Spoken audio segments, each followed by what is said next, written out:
What's up, everyone? Andy and Jan here going over UFC 326 and the insane line moves that have already happened here. Jan, before the year started, we noticed last year you get these massive line moves, and it's after weigh-ins when people realize something's up. And something is clearly up with the Michael Johnson, Drew Dober line. I liked Michael Johnson. He was minus 120, minus 118, and now it is just being steamed through the roof on Dober. Dober is creeping up on minus 200. Clearly, this is the sign that somebody knows something, and now the steam is just following. So I already played it. I got to be honest. If they come in and cancel the fight, which they have done before, that's fine. But I made the promise. If I see a line move over $1, I'm playing it. That's just. I'm with you. I really liked Michael Johnson when lines opened. Did too. I did too. Now, it would be great to know what the information is that is moving these lines. That's it. That's a missing key for me here. But you're right. I think substantial line moves like this just have to be played because they do keep winning. If they don't get cancelled, they keep winning. So it's just like, yeah, I mean, Mad Mardigan, what's up? Yeah, you follow the money. It's just like, I loved MJ. I just can't get that picture out of my head of Drew Dober kind of getting worked over by Kyle Propolic and then needing a late groin strike to over. And then in the press conference after, Dober's just all beat up, and it's like, you got beat up. But yeah, somebody knows something. There was that video of Drew Dober talking to Michael Johnson about how there's this. Have you heard the thing going around about how Drew Dober only knocks out black guys? Right. This was okay. a thing. Yeah. And so then like people at his niece's school started saying something to them. So he went up and he said something to Michael Johnson. I don't think that had anything to do with it. No. That's an odd fit.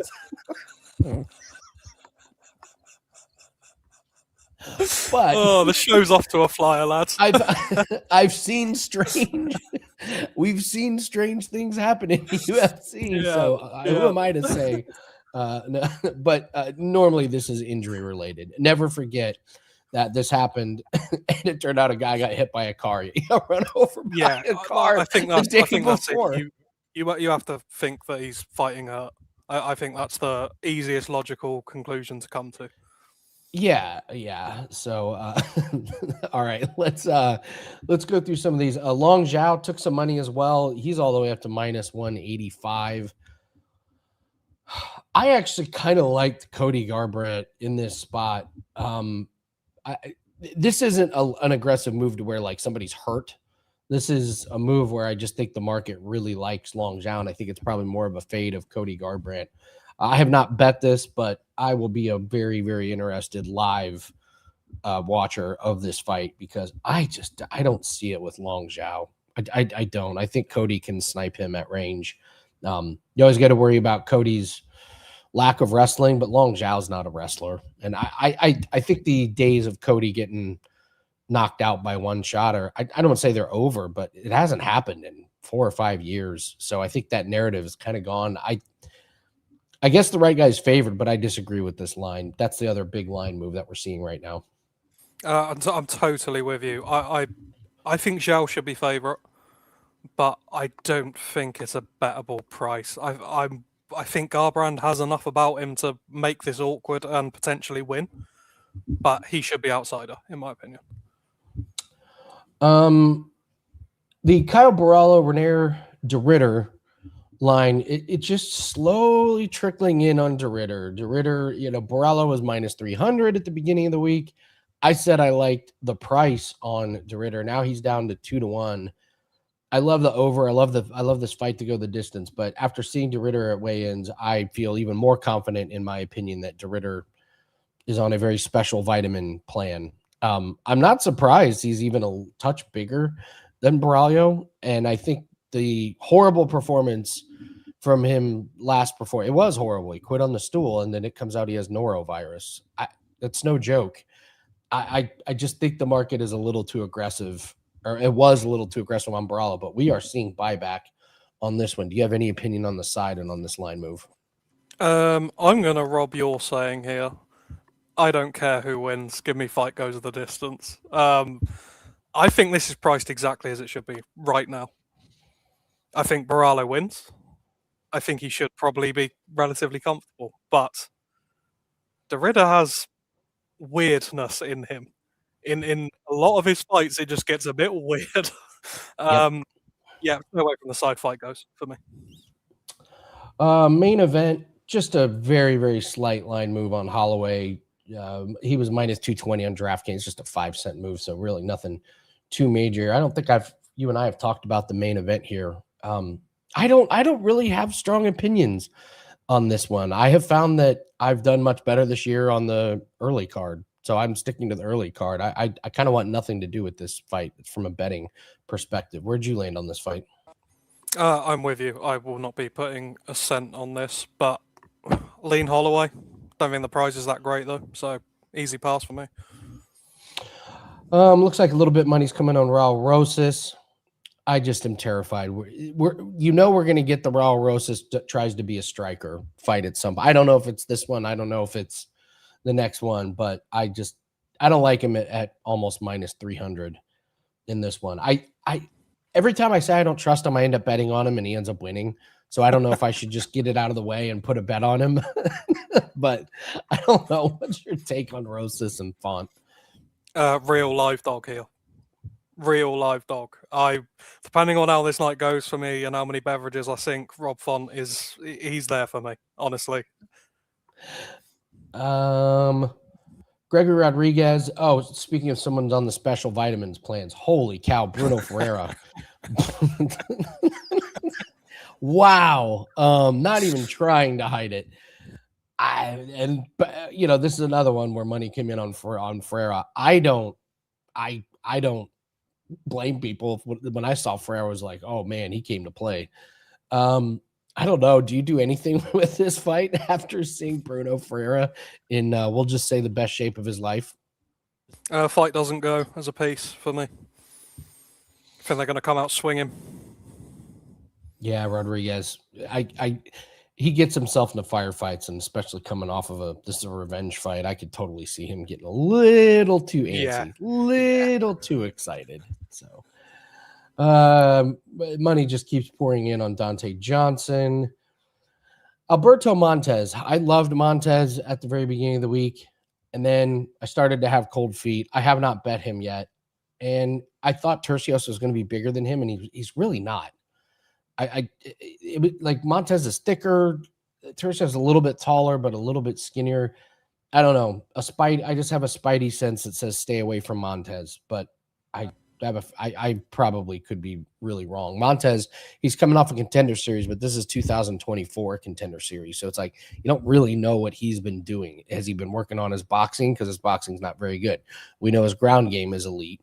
But I don't know. Did you have any strong opinion on this one? I guess the other thing before you go, money absolutely came in on Tercios, and now we're starting to see just a little bit of buyback on Montez as the day unfolds. So looks like false move.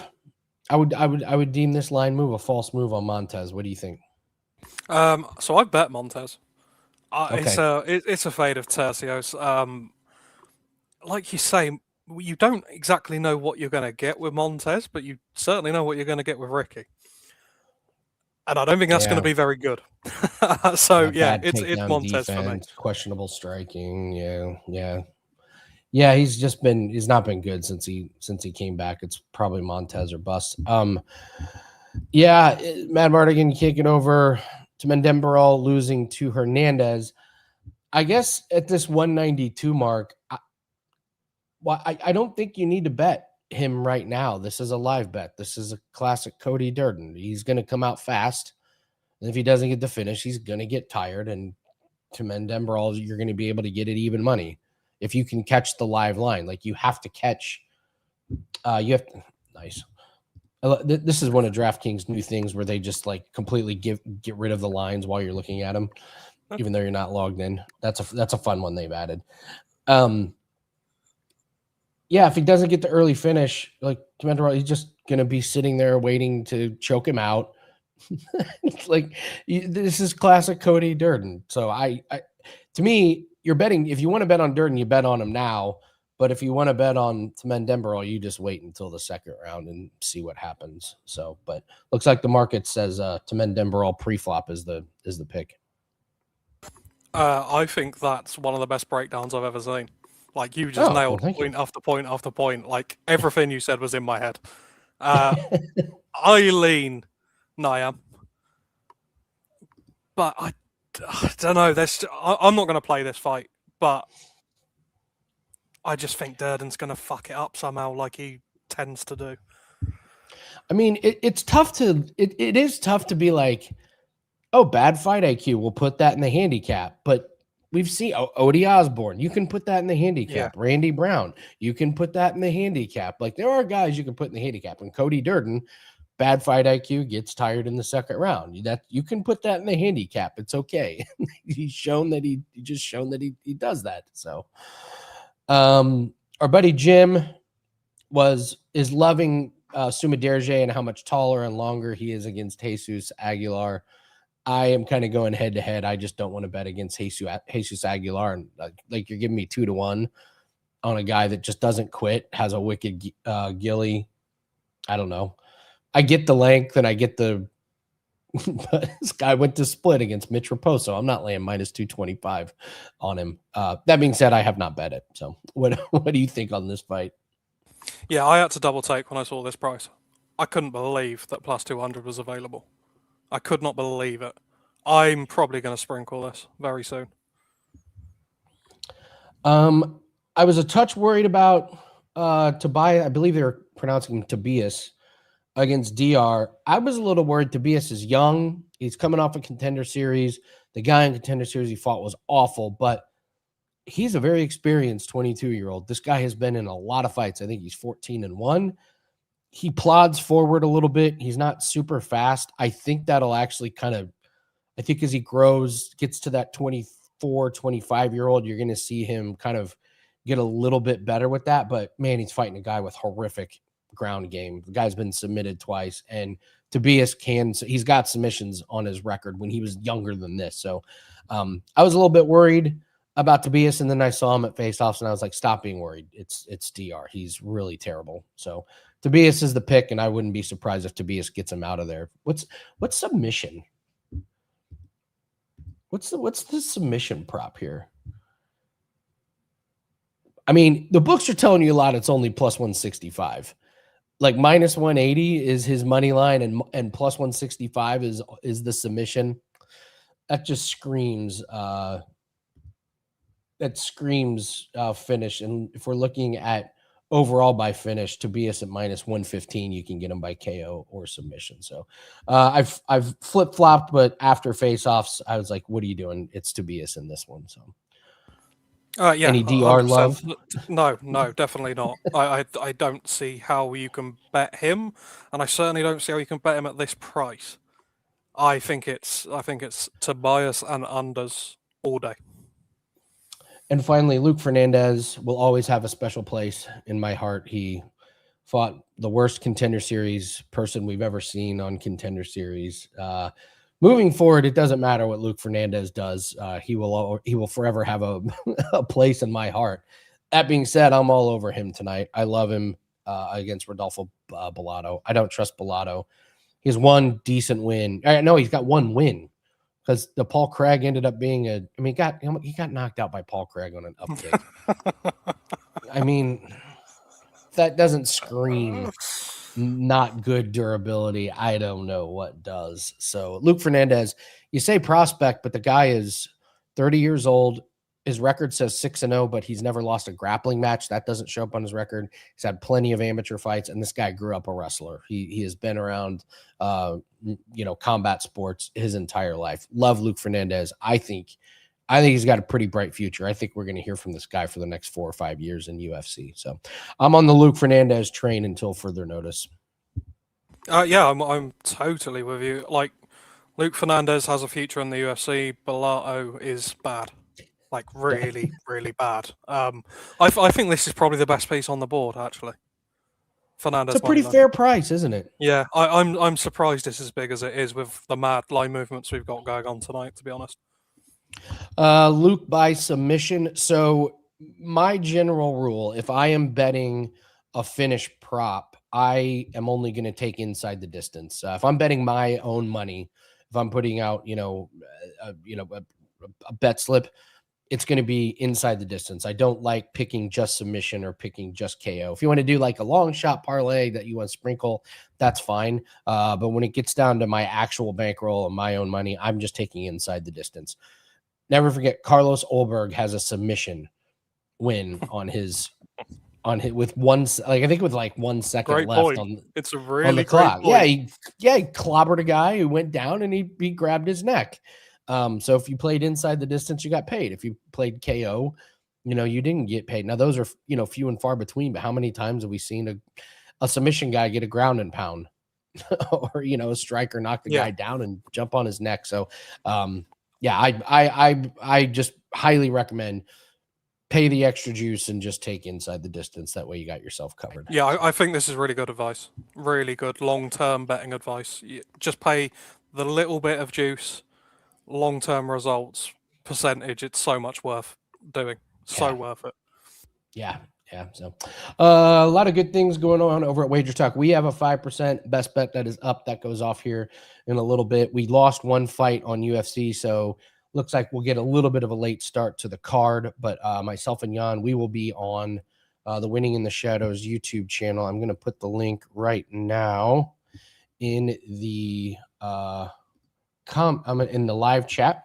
So that's the link to the live show that we will be there all night, doing live bets, reacting if we have any Michael Johnson, Drew Dober funkiness, anything like that. Great special right now. Buy 3 days, get 3 days free. It's 6 days for just $69. That's a no-brainer. We got a 5% UFC best bet that goes off tonight. We got a 4% tennis play that starts tonight. We got a few other things, any NBA, NHL. And let's talk a little bit about our Let It Ride challenge here that we have going on. So I've been interested in these ladder challenges I see on social media where one person tries to pick a play each day and let the profits ride over. And I've always thought it was silly because, Jan, you could give me from now till the day I die. Because it is silly. It's impossible to just give me one pick per day and have me hit 10 in a row. It's just not going to happen. Yeah. But I was thinking, I was like, well, wait a minute. We have a team and we handicap different sports. So we're doing our own version of it where we actually take breaks in between the days. So we started on Friday with our lacrosse play. I bet $100 on it. It won. So I'm rolling that over into our boxing play for tomorrow. So that's going to be our first 2 legs. And if that wins, then we have decisions to make. We take the profits and run, or we can let it ride. So, but if you want to follow us, jump in our Discord. I'll start posting in our Discord about this, but we'll be talking about it on Wager Talk today here on the channel and of course on social media. So, but it'll be not long, but just it'll be drawn out. It's not going to be a play every single day, but I'd love to. And by the way, 10 is ridiculous. Like, give me to 5. 10's insane. I think we should stop at 3. Like, I don't understand why we're doing 10. So that's what we got going on over at Wager Talk. But it starts tonight with our tennis play and our UFC 5%. So Sean, we're gonna go over everything here in the next 10 minutes. Is India coming through for us tomorrow? Jan, you want to update us on the Cricket World Cup? I sure think so. I really do think so. I'm very confident. I think the price of -250 is actually quite generous right now. I think that's a usable piece if anyone wants it. So New Zealand are missing their best bowler. He's gone home to have a baby. He played in the semi-final, not playing in the final. Oops, and bad timing. This guy is the best bowler outside of India. Like, he is the best in the world who isn't Asian. He's unreal. That's a massive, massive loss for them. Not getting 4 overs of bowling out of him feels like a death sentence, and India are back in India. I don't see how. There's only one side you can take here. Yeah, we got a future on India, and we grabbed that at plus money, so I've got that locked in. So I probably don't need to do a whole lot with it. But if you are, I'll just say you're not locked in on the future with us. If you want something to parlay, this will be a really, really good segue into the very first Formula One race of the season. What is taking George Russell to win with India? What does that get us to here? No, we do not want Nico Hulkenberg. We want Nico Hulkenberg to storm through from 11th to win. I think about this one. Playable. It is playable. It turns out Mercedes was completely sandbagging throughout all of testing. Man. I know, and we had a conversation last night, and I said, I don't see how Mercedes are going to be minus 1,000 in 2 weeks like McLaren were last year. 12 hours later, they're going to be a minus 1,000 in 2 weeks. They're going to be minus 1,000. Yeah. So, Formula One here. If you want to talk some Formula One, we can give out some free plays. I'm sure we'll do some more plays. But I like George Russell to win. He and Antonelli are 0.8 ahead of the field. No, man. That qualifying today was just insane. How much better and quicker, and just like the team as well. Just everything about their engineers and the way they go about it. Mercedes is just so far ahead right now. Number of classified drivers. Under 16 and a half. I mean, you had 3 guys that didn't even make qualifying. What are the odds they're going to be able to make it through the entire race? I kind of like this plus 125, and I don't know. Do you ladder this down? This is a market I've already played in, actually. I took under 18.5 a couple of days ago when it was like minus 200. Those prices are gone now. Yeah, those prices are gone. Yeah, we like the safety car. We played the safety car before qualifying. It was minus 275, so we've lost that one. And then some driver props if you're looking for some parlay pieces. I wouldn't mess with some of the guys lower in the field. I do like Antonelli over Piastri. I think this is a Mercedes 1-2. And then if you want to find something with Russell, like Russell to win, I don't mind fading Max Verstappen. I don't know if you saw his interviews after the race or after qualifying. He said he's just completely emotionless, hates the cars.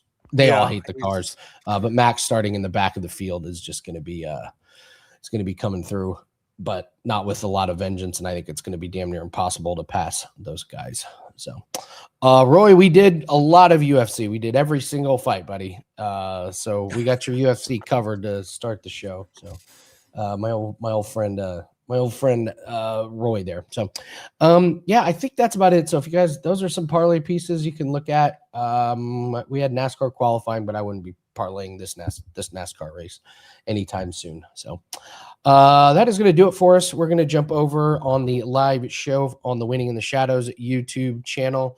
Roy, if you want to join us over there, we'll be there all night watching the Formula One race and everything to get you guys all set away. We got a great taste test tonight. Do you have yours, John? These are getting more and more ridiculous, aren't they? Oh, come on. This is a good one. This is an easy one. I'm going to enjoy this. It's better than pasta, that's for sure. So in honor of Renier de Ritter and Bruno Ferreira, we are taste testing juices. And they're juices that I have not tasted yet. So in honor of de Ritter and Bruno Ferreira, who clearly are on a special vitamins, we are getting juiced tonight. All right. So just to recap, Roy, just for you and for everybody else, huge line movement on Dober and Johnson. I already took Dober. I would recommend doing the same. Anytime you see a line move over $1 after weigh-ins, something is up. My guess is the match gets canceled or Dober goes out there and wins. We saw a lot of line movement on Zhao against Cody Garbrandt. I disagree with it, but it's a market move. It's not like an injury move like there's clearly in the Johnson and Dober one. DeRitter, money has trickled in on him, and it looks like we're getting a little bit of market buyback on Montez. So if you liked Montez at the beginning of the week like I did, the market had some buy against him, and now they're getting some buyback. So, oh man, which juice tastes best with alcohol? I mean, depends what you're missing, or depends what you're mixing it with. Like We're going to orange find out juice. tonight, Kush. Yeah, Don't worry, mate. yeah, orange juice. You can put vodka with it, cranberry vodka with it. There's always the classic gin and juice. Sneaky one is is you can put bourbon with cranberry juice and a little bit of apple and call it a Washington apple. So those are pretty good. So I'm not mixing alcohol with mine. I've been sick all week. Yeah, you've had a rough week. I've got no excuses. I've had a very rough week. It's my birthday in 6 days, and I've already dedecided I'm doing 8 days of celebrating that starts tonight. So oh, nice. I'm ready to go, man. It's Jan's birthday week. Wonderful. Doing a Hanukkah for birthdays, 8 days. Awesome. So the link is in the live chat. So if you guys want to join us for tonight, we'll probably go live in about 10-15 minutes, because I don't believe there's going to be a fight for about a half hour since we had that first one canceled. So thanks very much, guys. If you guys could hit the like button, Let's Wager Talk know we're doing a good job for you. Appreciate you guys. And we'll see you over at the Winning in the Shadows YouTube channel. Let's have a big night. Good luck.